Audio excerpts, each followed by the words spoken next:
नमस्कार।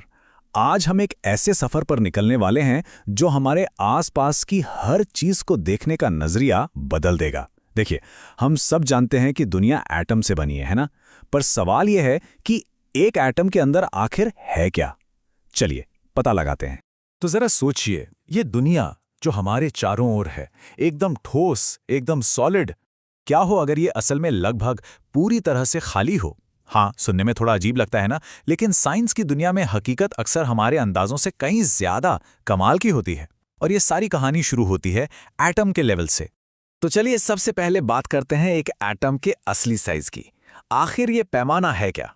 तो देखिए, एक एटम का साइज होता है लगभग 10⁻⁻10 मीटर, मतलब 1 मीटर का 10 अरबवां हिस्सा। इसे एंगस्ट्रॉम भी कहते हैं। सोचिए कितना कितना छोटा है ये। पर रुकिए, कहानी तो अभी शुरू हुई है। अब जरा एटम के बिल्कुल सेंटर में चलते हैं, उसके न्यूक्लियस के पास। उसका साइज है 10⁻⁻15 मीटर्स। इसे फेम्टोमीटर कहते हैं। और हाँ, मैथ्स का एक छोटा सा रूल, नेगेटिव पावर जितनी ज्यादा, चीज उतनी ही छोटी। तो ये न्यूक्लियस एटम से भी कई ज्यादा छोटा है। और यहीं पर असली मजा है। इन दोनों साइज के बीच का फर्क पता है कितना है? 10⁵, यानी पूरे 1,00,000 गुना। जी हां, एक एटम अपने न्यूक्लियस से 1,00,000 गुना बड़ा होता है। इसको ऐसे समझिए, मान लीजिए कि एक बहुत बड़े फुटबॉल स्टेडियम के बिल्कुल सेंटर में एक कंचा रखा है। वो कंचा है न्यूक्लियस। तो पूरा का पूरा एटम वो पूरा स्टेडियम होगा, और बीच की बाकी जगह बस खालीपन। तो सवाल ये उठता है कि अगर एटम इतना खाली है तो फिर ये ठोस चीजें बनती कैसे हैं? इसके लिए हमें मिलना होगा एटॉमिक तिकड़ी से, यानी वो बिल्डिंग ब्लॉक्स जिनसे सब कुछ बना है। देखिए, 3 मेन पार्टिकल्स हैं, प्रोटॉन, न्यूट्रॉन और इलेक्ट्रॉन। प्रोटॉन और न्यूट्रॉन तो न्यूक्लियस के अंदर एक साथ रहते हैं, और इलेक्ट्रॉन वो बाहर चक्कर काटता रहता है। चलिए एक एक करके इन तीनों से मिलते हैं। सबसे पहले है इलेक्ट्रॉन। इसकी खोज की थी जे थॉम्सन ने 1897 में। इस पर होता है नेगेटिव चार्ज। और वजन में ये प्रोटॉन से करीब करीब 1837 गुना हल्का होता है, मतलब बहुत ही हल्का। इलेक्ट्रॉन का मास इतना कम है कि यूनिट्स का ध्यान रखना बहुत जरूरी है। देखिए, किलोग्राम में ये है 9.1 × 10⁻31, लेकिन ग्राम्स में ये हो जाता है 10⁻28। ये छोटी छोटी बातें हैं, लेकिन इन्हें नजरअंदाज नहीं कर सकते, वरना गड़बड़ हो सकती है। अच्छा, अब आते हैं प्रोटॉन पर। इस पर होता है पॉजिटिव चार्ज, उतना ही जितना इलेक्ट्रॉन पर नेगेटिव होता है, बस उल्टा। और इसकी खोज को याद रखने का एक मजेदार तरीका है। गोल्ड इज पॉजिटिव, है ना? तो खोज की गोल्डस्टीन ने, और इसका नामकरण किया रदरफोर्ड ने।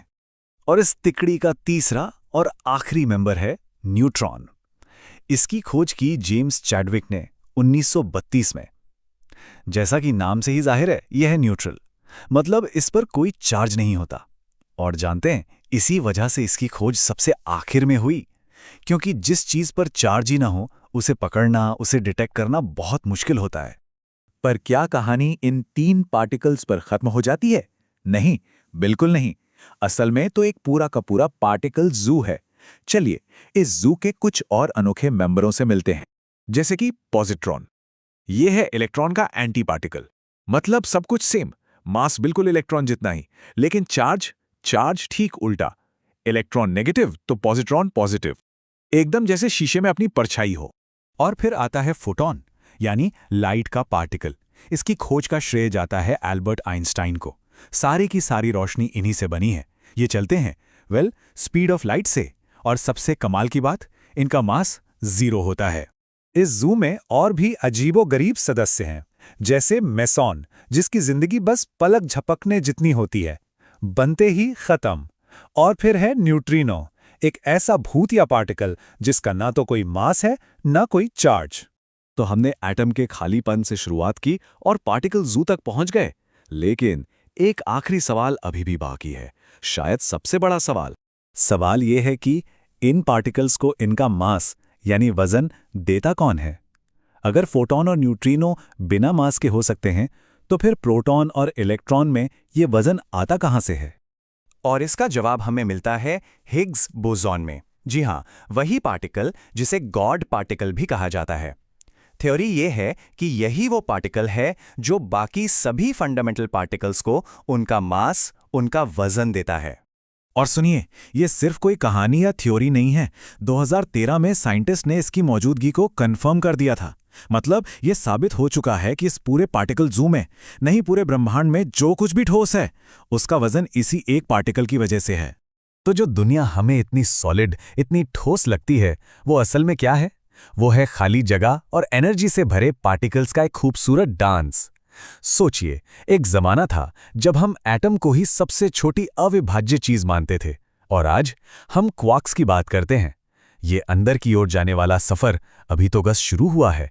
न जाने और कितने रहस्य खुलने बाकी हैं।